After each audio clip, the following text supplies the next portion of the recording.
Hello and welcome. स्वागत है आपका एक और नई वीडियो में। इस वीडियो में हम लोग देखेंगे जो हमारा देश है, प्यारा भारत देश, वो कैसे बैलेट पेपर से ईवीएम मशीन की ओर आ चुका है। जैसे कि आपको पता है कि जो अब इलेक्शन होते हैं वो ऐसी मशीन होती है जिस पे आप वोट करते हो। लेकिन अगर हम लोग हिस्ट्री में जाएं, थोड़ा सा इतिहास की बात करें, जब देश को आज़ादी मिली थी उस टाइम पे वोट करने के लिए ऐसे बॉक्सेस होते थे और उसमें लोग वोट डालते थे। ये जो पूरी हिस्ट्री है, इस बैलेट पेपर से लेके, इन डब्बों से लेके कैसे हम लोग मशीन तक आए, क्या कारण थे मशीन तक आने के, एंड ये जो प्रोसेस है मशीन कैसे काम करती है, इसमें कितने वोट हो सकते हैं, ये डब्बा क्या है, ये मशीन क्या है, इन सब के बारे में जानकारी आपको इस वीडियो में मिलेगी। तो चलो शुरू करते हैं। अगर अभी तक आपने वीडियो को लाइक नहीं किया तो वीडियो को लाइक ज़रूर कर लें। चैनल को सब्सक्राइब नहीं करा तो सब्सक्राइब कर लें और इस वीडियो को अपने दोस्तों के साथ शेयर जरूर कर लें। चलो जी शुरू करते हैं। ये वीडियो बनाने का जो मोटिव है आपको पता ही है, हमारे देश में इलेक्शन तो चलते ही रहते हैं और डेमोक्रेसी का जो सबसे अच्छा फेस्टिवल है, सबसे बढ़िया जो त्यौहार है वो है इलेक्शन। और हमारा एक जो कंट्री, एक डेमोक्रेटिक कंट्री, यहाँ पर डेमोक्रेसी है। और अभी अभी जब मैं ये वीडियो रिकॉर्ड कर रहा हूँ तब पंजाब में इलेक्शन होने जा रहे हैं, उत्तराखंड में इलेक्शन होने जा रहे हैं, उत्तर प्रदेश में इलेक्शन होने जा रहे हैं, गोवा में इलेक्शन होने जा रहे हैं। ये कुछ स्टेट्स हैं जहाँ पर इलेक्शन का प्रोसेस है, अभी बातें चल रही कि यहाँ पर इलेक्शंस होंगे। तो अब ये जो इलेक्शन हो रहे हैं वो हमें पता है कि ईवीएम मशीन से इलेक्शन होंगे। अब वही देखेंगे हम लोग हिस्ट्री में, जो ईवीएम मशीन कैसे आ गई यहाँ तक। अगर थोड़ा सा हिस्ट्री में जाएं, हमें पता है जो हमें आज़ादी मिली है वो मिली है 15 अगस्त 1947 को, 1947। ये हमारा इंडिपेंडेंस डे था। इससे पहले हमारे देश में जो अंग्रेज थे वो रूल कर रहे थे। हमें आज़ादी मिली, हमें बड़ी खुशी हुई, हमें लगा कि अब हमारी खुद की सरकारें होंगी, हमारे लोग होंगे जो हम पे रूल करेंगे, इंडिया के ही लोग होंगे और देश के लिए कुछ अच्छा करेंगे। अब आज़ादी के बाद जो असली मायने थे आज़ादी के, क्या वो पूरे हुए या नहीं हुए वो एक अलग विषय है, उस पर हम कभी फिर डिस्कस करेंगे।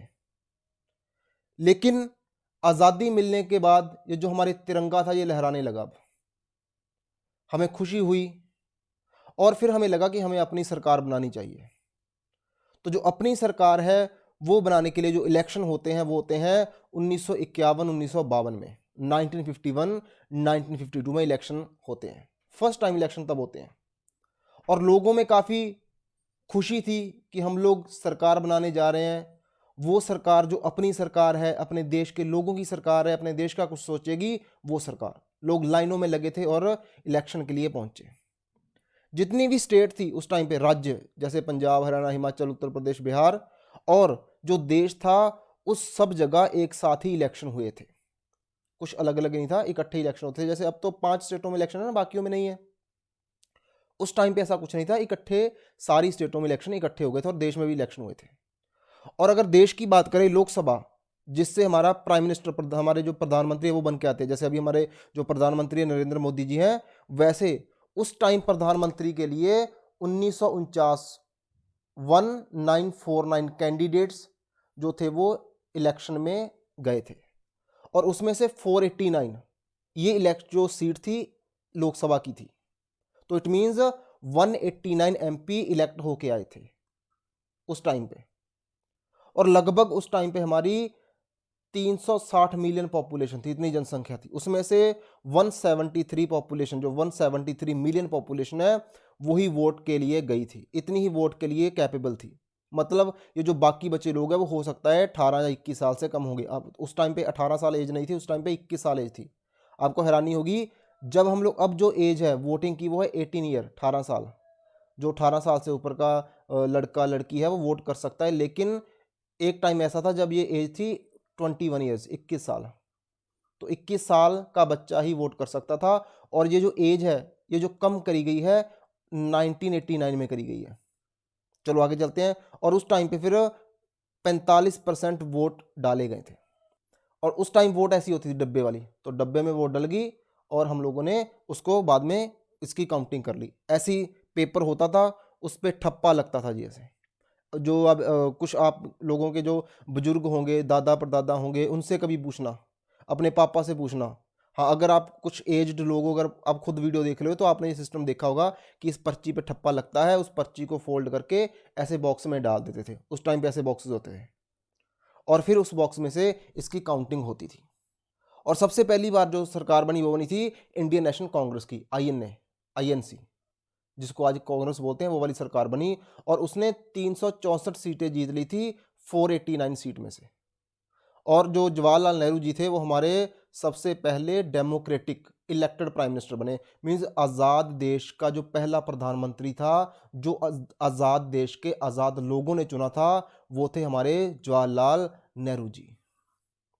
यहाँ पर एक कंट्रोवर्सी है कि जो आयरन मैन ऑफ इंडिया है, जिनको बोलते हैं सरदार वल्लभ भाई पटेल जी, उनको प्राइम मिनिस्टर क्यों नहीं बनाया गया। ये एक बड़ी कंट्रोवर्सी चल रही है। और इवन जो आज का पॉलिटिकल सिनेरियो है, लोगों ने तो, कुछ पॉलिटिकल पार्टीज ने तो जवाहरलाल नेहरू वर्सेस सरदार वल्लभ भाई पटेल भी बना दिया है। लेकिन जो एजुकेटेड लोग हैं उनको पता है, जो फर्स्ट इलेक्शन हुए थे, जो सबसे पहली बार इलेक्शन हुए थे, वो हुए थे 1951 में। अभी हम लोग देख के हटे हैं। लेकिन जो हमारे सरदार वल्लभ भाई पटेल जी है, ये 1950 में, 1950 में स्वर्ग सुधार गए थे। तो ये पॉसिबल ही नहीं था कि वो प्रधानमंत्री बन पाते। इसलिए जो आप एजुकेटेड लोग हैं, इस कंट्रोवर्सी से दूर ही रहो। और आपको हैरानी भी होगी जान के कि क्या पॉलिटिकल पार्टीज अपने बेनिफिट के लिए क्या क्या बोल देती हैं, जिसके पीछे कोई लॉजिक भी नहीं होता। देखो, जो इंसान जब इलेक्शन हुआ तब जिंदा ही नहीं था, वो कैसे प्राइम मिनिस्टर बनता? अजीब बात है। और हमारा यूथ बिना सर्च करे उसको मान भी रहा है। चलो आगे चलते हैं। अब जैसे ही 1970, 1970, 1980 का दौर आया, हमारे देश में पॉपुलेशन इंक्रीज होनी शुरू होगी। देखो, लोगों में काफ़ी जो पॉपुलेशन है वो इंक्रीज हो गई है। और धीरे धीरे धीरे एजुकेशन भी इंक्रीज होनी स्टार्ट हो गई। एजुकेशन, काफ़ी लोगों को एजुकेटेड हो गए लोग। टेक्नोलॉजी की डेवलपमेंट हो गई। अब जैसे ही एजुकेशन इंक्रीज हो गई, पॉपुलेशन इंक्रीज हो गई, टेक्नोलॉजी इंक्रीज होगी, तो हमें मुश्किल आने लगी इतने लोगों की वोटिंग को काउंट करने में, गिनती करनी मुश्किल होने लगी। इतनी वोट डलते थे, कौन काउंट करता, कौन गिनती करता।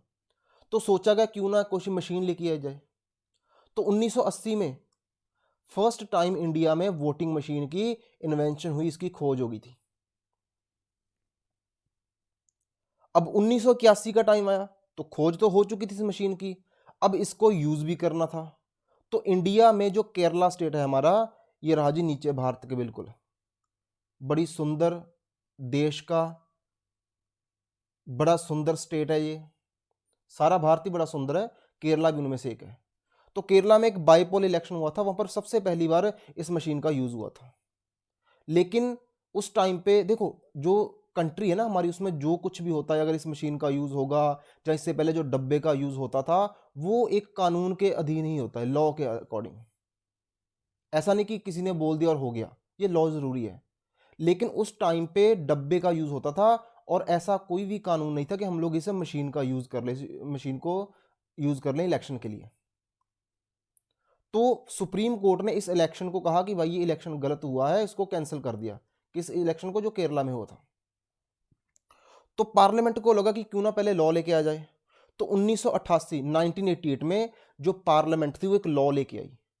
उन्होंने जो द पीपल्स एक्ट 1951 था, इस लॉ के अंडर ही हमारे देश में इलेक्शन होते थे। उसमें एक चेंज कर दिया, एक नया सेक्शन लेके आए 61A। उसमें लिख दिया कि आज से हम लोग इलेक्ट्रॉनिक मशीन का भी यूज कर सकते हैं। और ये जो चेंज हुआ लॉ, उसको 1989 में इंप्लीमेंट भी कर दिया गया। अब आपको याद होगा मैंने बताया था, इसी साल जो एज थी वो 21 से 18 ईयर कर दी गई थी। 21 से 18 साल एज कर दी गई थी कि भाई अब 18 साल का बच्चा ही वोट कर सकता है। क्यों? क्योंकि अब हमारे पास फैसिलिटी थी, मशीन हो गई थी। अब तो जितने मर्जी लोग वोट कर दें, एक ही दिन में काउंट हो जाते थे। अब इन्हें मशीनों को बनाना भी था। जो इलेक्शन कमीशन था हमारा देश का, उन्होंने दो ऐसे जो हमारी कंपनीज थी भारत की, उनसे कांटेक्ट करा। एक थी भारत इलेक्ट्रॉनिक लिमिटेड, ये रही जी, ये बेंगलुरु में है। और दूसरी थी इलेक्ट्रॉनिक्स कॉरपोरेशन ऑफ इंडिया, ये वाली कंपनी, ये थी हैदराबाद में। तो इन दोनों से कांटेक्ट करा, ये रहा हैदराबाद और ये रहा बेंगलुरु। भारत के अगर मैं नक्शे में बताऊं आपको, एक तेलंगाना में है, दूसरा कर्नाटका में है। तो इनसे कांटेक्ट करा कि भाई हम लोग मशीन बनाने वाले हैं, आप हमारी हेल्प करो। तो इन दोनों कंपनीज ने ही इन मशीनों को बनाया। और उसके बाद 1998 में, 1998 में ये जर्नल लोगों में सहमति होगी, जितनी भी पॉलिटिकल पार्टी सबने बैठ के बात करी कि चलो अब से मशीनों का यूज़ करते हैं। हालांकि जैसे अब है ना कंट्रोवर्सी है कि ये हैक हो जाती है, कोई पॉलिटिकल पार्टी इसका बेनिफिट ले लेती है, वोटें एक तरफ चले जाती हैं, गलत गिनती हो जाती है, तब भी ये थोड़ी कंट्रोवर्सी थी। लेकिन फिर धीरे धीरे करके इसको, ऐसा नहीं कि एक एक दिन में ही इसको इम्प्लीमेंट कर दिया गया, बड़ा टाइम लगा धीरे धीरे। अब देखो, हमने देखा 1980 में इसकी खोज हुई है और 1998 में आ चुका है, मतलब 18 साल हो चुके हैं, 18 ईयर्स। अभी तक हम लोगों ने इसको फर्स्ट टाइम यूज़ करना शुरू किया था। इस टाइम पे हम लोगों ने, हमारे जो इलेक्शन हुए थे देश में, मध्य प्रदेश में, राजस्थान में और दिल्ली में, ये रहा जी मध्य प्रदेश, ये रहा राजस्थान और ये रहा दिल्ली। यहाँ पर 25 असेंबलीज, 25 जगह इसका यूज़ हुआ था, 3 स्टेटों में। सब सीटों पे नहीं होता, ओनली 25 सीट्स पे ही उसका यूज़ हुआ था। उसके बाद अगले साल 1999 में फिर से इसका यूज़ थोड़ा इंक्रीज कर दिया गया और इसका यूज़ किया गया देश के इलेक्शन में, जैसे कि जब प्रधानमंत्री जी के इलेक्शन की बात हुई थी। और हमें पता है इस टाइम पे जो हमारे प्रधानमंत्री थे वो थे अटल बिहारी वाजपेयी जी। उस टाइम पे 45 एमपी इलेक्ट हुए थे इन मशीनों के यूज़ से। फिर इनका यूज़ थोड़ा और बढ़ा दिया गया, कहा चलो अगले साल देखते हैं कुछ और इंक्रीज करते हैं। और उसके बाद हरियाणा में, हरियाणा स्टेट, ये रहा जी हमारा पैरा हरियाणा, तो इसमें जो इलेक्शन हो रहे थे उसमें 45 असेंबली में इसका यूज़ हुआ।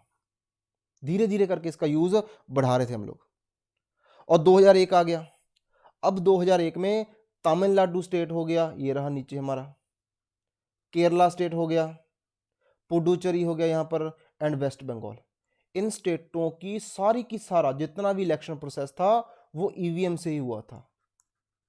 मींस अब यहाँ पर डिब्बे नहीं रखे गए थे, ईवीएम मशीनें रखी गई और वहां पर इसका काउंटिंग, उसी को प्रेस करके हम लोगों ने वोट डाला। हाँ, आगे आपको बताऊंगा इसमें वोटिंग होती कैसे है, ठीक है। उसके बाद 2004 आ गया, फिर लोकसभा की जो इलेक्शंस थी वहां पर भी इसका यूज होना स्टार्ट हो गया। और जितने भी देश में पीएम बनता है, लोकसभा के इलेक्शन से प्राइम मिनिस्टर हमारे इलेक्ट होते हैं। और 2004 में हम लोगों को पता है कांग्रेस की गवर्नमेंट आई थी और जो हमारे प्रधानमंत्री बने थे वो थे डॉक्टर मनमोहन सिंह जी। उस टाइम पे जितनी भी वोट हुई थी वो सारी की सारी ईवीएम के जरिए हुई थी। अब एक टाइम पे बिल्कुल नहीं यूज करते थे और अब हम लोगों ने इसका यूज करना शुरू कर दिया था। अब हम लोग देखते हैं इसकी वर्किंग कैसे है, क्या काम करता है। आपने मशीन देखी होगी अगर आपने वोट डाला है, अगर नहीं डाला तो अभी आप फर्स्ट टाइम डालोगे तो आप जरूर देखोगे ये मशीन। एक तो ऐसा डिब्बा होता है जिसपे आप लोग प्रेस करते हो और एक ऐसा ये बॉक्स होता है जो साइड में पड़ा होता है, इसको बोलते हैं कंट्रोल यूनिट। और ये है हमारा बैलेट यूनिट।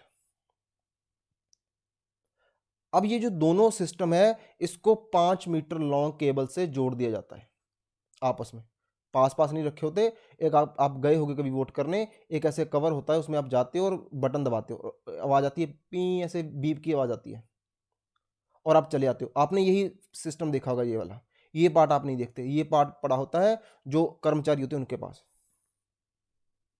हाँ, ये देखो और देख लो, इसको ध्यान से देख लो, ऐसी मशीन है।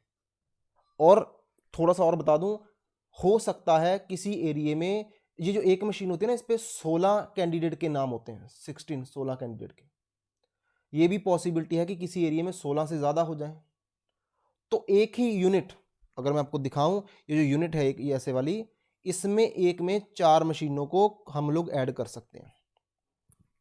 मतलब 64 कैंडिडेट्स, 64 कैंडिडेट एक जगह से इलेक्शन लड़ सकते हैं। और उसमें नोटा भी इंक्लूड होता है, नन ऑफ द अबव, की किसी को वोट नहीं देना, हम लोगों को 64 में से कोई भी पसंद नहीं है, ये भी हम लोग वहां पर वोट डाल सकते हैं। अब मैं आपको बताऊंगा वोट कैसे डालते हैं हम लोग जब भी जाते हैं। आपने कुछ एक्सपीरियंस भी किया होगा, जब आप जाओगे तो बैलेट पेपर की कॉस्ट ज़्यादा थी, तो ये भी एक रीज़न है, ये मशीन आने का कारण है। ये भी बताते हैं कि बैलेट पेपर की कॉस्ट भी ज़्यादा थी, तो हम लोगों को लगा कि क्यों ना ईवीएम मशीन लेकर आ जाए।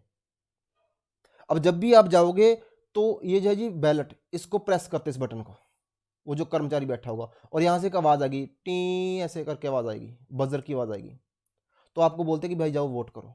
फिर आप जो मशीन है बैलेटिंग, जिस पे यहाँ पर नाम लिखा होगा, यहाँ पर उस चिन्ह होगा उस पार्टी का, आप उसको प्रेस करोगे, फिर से आवाज़ आ गई, तो उसके बाद आप आ जाओगे। तो इट मीन्स एक वोट डालने के बाद फिर से ये मशीन बंद हो जाती है।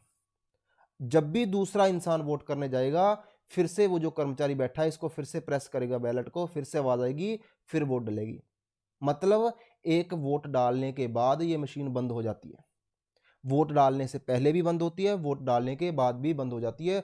हर एक वोट डालने से पहले इसको दोबारा स्टार्ट करना पड़ता है और एक वोट डालने के बाद ये मशीन ऑटोमेटिकली बंद हो जाती है। ठीक है, एक जो बॉक्स है इसमें 3840 वोटें डल सकती हैं मैक्सिमम। 3840 वोट इसमें डल सकती है इस यूनिट में। जैसे ये फुल हो जाती है फिर एक नई ऐसी ही यूनिट ले आके ऐड कर देते हैं उन मशीनों के साथ, तो मतलब ये भी चेंज हो जाती है। तभी आपने देखा होगा एक ही जगह से काफी सारी ऐसी मशीनों को डिब्बे में बंद करके लेके जाते हैं। क्लियर है?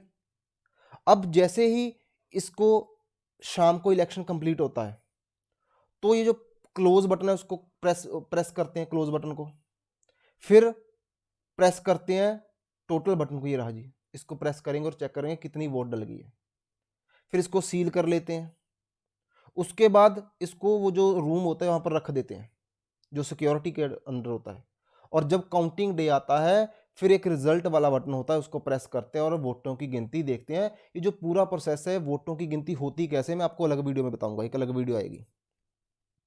अब ये कंट्रोवर्सी आ चुकी थी कि क्यों ये मशीन सही है, इसमें क्या कोई धांधली हो सकती है, ऐसा वगैरह वगैरह। तो इन चीज़ों को ख़त्म करने के लिए एक और आगे स्टेप लिया गया, इस मशीन का रूप चेंज करके ऐसा बना दिया गया। इसको बोलते हैं वीवीपैट, आपने सुना होगा, voter verifiable paper audit trial. अगर मैं आपको सिंपली बता दूं ना तो इसमें कुछ ज़्यादा नहीं था, इसी मशीन में एक नया डिब्बा लगा दिया गया ये वाला, और जब भी आप वोट डालोगे, फॉर एग्जांपल आपने ए को वोट डाली इसको, अब इसमें आपको यहां पर एक पर्ची दिखेगी कि आपने किसको वोट डाली। वो पर्ची आपके लिए यहां पर रहेगी 7 सेकंड के लिए। आप देख पाओगे कि जिस भी बंदे को मैंने यहां पर प्रेस किया है उसी को वोट गई है कि नहीं गई। फिर वो पर्ची इसी बॉक्स के अंदर चली जाएगी, बाहर नहीं आएगी, और जो आपकी वोट है वो इसमें भी काउंट हो जाएगी, इसमें भी जमा हो जाएगी, और इस डिब्बे में भी जमा हो जाएगी आपकी वोट। मतलब 2 जगह ये चेक करना कि क्या इस मशीन में खराबी है कि नहीं, वो आपको बता देगी ये मशीन। तो काफ़ी इस चीज़ों को सही करने के लिए कि क्या कहीं दिक्कत तो नहीं आ रही वगैरह वगैरह। और सबसे पहली बार ये जो वीवीपैट है इसका यूज़ किया गया था, इसकी वर्तों करी गई थी लद्दाख कश्मीर में, लद्दाख में, मेघालय में, त्रिपुरा में, दिल्ली में, कुछ जगह इसका यूज़ किया गया था। कभी भी किसी नए सिस्टम को पूरे का पूरा एक बार नहीं इंप्लीमेंट करते, उसको धीरे धीरे करके इंप्लीमेंट करते हैं। ठीक है, और इसके लिए फिर नया लॉ चाहिए था, जैसे कि हमने पहले देखा एक कानून बनेगा। तो इस मशीन का यूज़ करने के लिए हम लोगों ने 2013 में नया कानून ले गए थे कि अब मतलब 2013 के बाद हम लोग वीवीपैट मशीन का भी यूज़ कर सकते हैं। और हो सकता है आने वाले इलेक्शन में कुछ ऐसे इलेक्शन आए जब पूरे के पूरे देश के जो इलेक्शन है वो इसी मशीन से हो जाए। और जैसे मैंने आपको बता दिया इसकी वर्किंग यहाँ पर है, तो 7 सेकंड आपको वो दिखती है पर्ची। हाँ, याद रखना वो पर्ची आप नहीं लेके आ सकते, वो पर्ची इसी बॉक्स के अंदर चली जाती है, और बाद में जितनी वोट इसमें गई है और जितनी पर्ची इसमें है उसको फिर इक्वल कर लेते हैं, बरोबर कर लेते हैं, और देख लेते हैं कि जो किसी कैंडिडेट को यहाँ पर सीट गई है उतनी ही वोट यहाँ पर गई हैं। अगर वो सही है तो मतलब ये मशीन प्रॉपर काम कर रही है, इसका मतलब है इसमें कोई भी धांधली नहीं हो सकती, ये मशीन अच्छे से काम कर रही है। ये था पूरे का पूरा इसका प्रोसेस।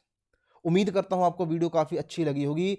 हर एक वर्क के लिए, हर एक, चाहे वो स्टूडेंट है चाहे वो आम इंसान है, उसके लिए ये वीडियो काफ़ी हेल्पफुल थी। अगर आपको अच्छी लगी है तो प्लीज़ वीडियो को लाइक करें, कमेंट करें और शेयर करें, और चैनल को सब्सक्राइब करना मत भूलना, क्योंकि ऐसी इन्फॉर्मेटिव वीडियो और आती रहेंगी। हाँ, नेक्स्ट वीडियो में जल्दी ही लेके आऊँगा जिसमें बताऊँगा कि काउंटिंग कैसे होती है वोटों की, कैसे उसकी सिक्योरिटी होती है, कौन कौन सिक्योरिटी में एंटर करेगा, कौन उसकी वोट की काउंट करेगा, कौन कौन वहाँ पर बैठेगा, वो सारा रिजल्ट कैसे आता है, सीएम कैसे बनता है, पीएम कैसे बनता है, धीरे धीरे सारी की सारी वीडियो आपके लिए लेके आऊँगा। Okay ji, thank you, have a good day.